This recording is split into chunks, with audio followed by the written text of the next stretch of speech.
ஐந்து கரத்தோனை போற்றி, ஆணை முகத்தானை போற்றி, மூஷிக வாகனனை போற்றி, மூலப்பரம்பொருளை போற்றி, சித்தி புத்தி விநாயக பெருமானை போற்றி. குருவே சரணம். இணையத்தாள் இணையங்களுக்கு வணக்கம். இது புரட்டாசி மாத ராசி பலன். புரட்டாசி மாதம் ரிஷப ராசிக்கு எப்படி இருக்க போகுது அப்படிங்கிறத பார்க்கலாம். அதுக்கு முன்னாடி இந்த புரட்டாசி மாதத்தில் வரக்கூடிய முக்கிய விசேஷ தினங்கள் அப்படின்னா, புரட்டாசி 16ஆம் தேதி அமாவாசை, அன்றைய தினம் திதி தர்ப்பணம் கொடுப்பது சிறப்பு. 17ஆம் தேதி நவராத்திரி பூஜை ஆரம்பம். கொலு வைக்கிறவங்க, அம்மனுக்கு விரதம் இருக்கிறவங்க, இதெல்லாம் அங்கே நவராத்திரி பூஜை ஸ்டார்ட் பண்ணுறக்கூடிய தினம் 17ஆம் தேதி. 25ஆம் தேதி சரஸ்வதி பூஜை, ஆயுத பூஜை. 26ஆம் தேதி விஜயதசமி, வித்யா ஆரம்பத்துக்கு உகந்த நாள் 26ஆம் தேதி விஜயதசமி அன்னைக்கு. சரி, எப்படி இருக்க போகுது இந்த புரட்டாசி மாதம் ரிஷப ராசிக்கு? ராசிநாதன் நீச்ச நிலையில் 5ஆம் இடத்துல சஞ்சரிக்கிறாங்க. நீச்ச நிலையில் இருந்தாலும் கூட பரிவர்த்தனை ஆகிறாங்க 4ஆம் வீட்டின் அதிபதியோடு. ஸோ அப்போ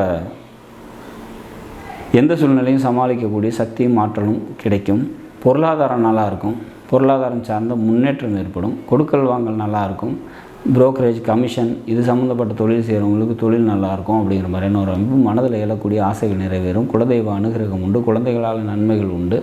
ஒரு சில பேருக்கு வேலையில் ஒர்க்லோட் ரொம்ப அதிகமாகிறதுக்கான வாய்ப்புகள் உண்டு. சொந்த தொழில் செஞ்சுட்டு இருக்கவங்களுக்கு தொழிலில் கொஞ்சம் பின்னடைவுகள் இருக்கும். வரக்கூடிய லாபங்கள் கொஞ்சம் தாமதமாக கிடைக்கிறதுக்கான வாய்ப்புகள் உண்டு. தாயாரோட உடல்நிலையில் கூடுதல் கவனம் இருக்கிறது சிறப்பை தரும்.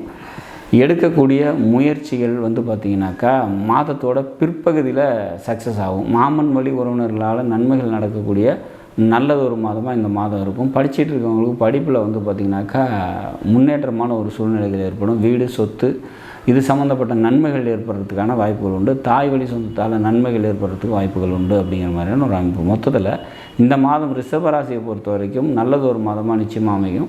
குறிப்பாக சொந்த தொழில் செய்கிறவங்கள, வேலைக்கு போகிறவங்களுக்கு பார்த்திங்கனாக்கா கொஞ்சம் மாற்றம் ஏற்படுறதுக்கான வாய்ப்புகள் உண்டு. அந்த மாற்றம் நன்மைகளை தரக்கூடிய விதத்தில் அமையும் அப்படிங்கிற மாதிரியான ஒரு அமைப்பு. சரி, சந்திராஷ்டம தினங்கள் அப்படின்னு பார்த்திங்கன்னா 9ஆம் தேதியும் 10ஆம் தேதியும், அதாவது அக்டோபர் மாதம் 9, 10 இந்த 2 நாட்கள் சந்திராஷ்டம தினமாக வரதுனால அன்றைய தினம் முக்கிய முடிவுகள் எடுக்காதீங்க. வெளியூர் பயணங்களை தவிர்த்துருங்க. நாடும் நாட்டு மக்களும் நலமுடன் வாழ நவகிரகங்களை வேண்டி அமைகிறேன். நன்றி, வணக்கம்.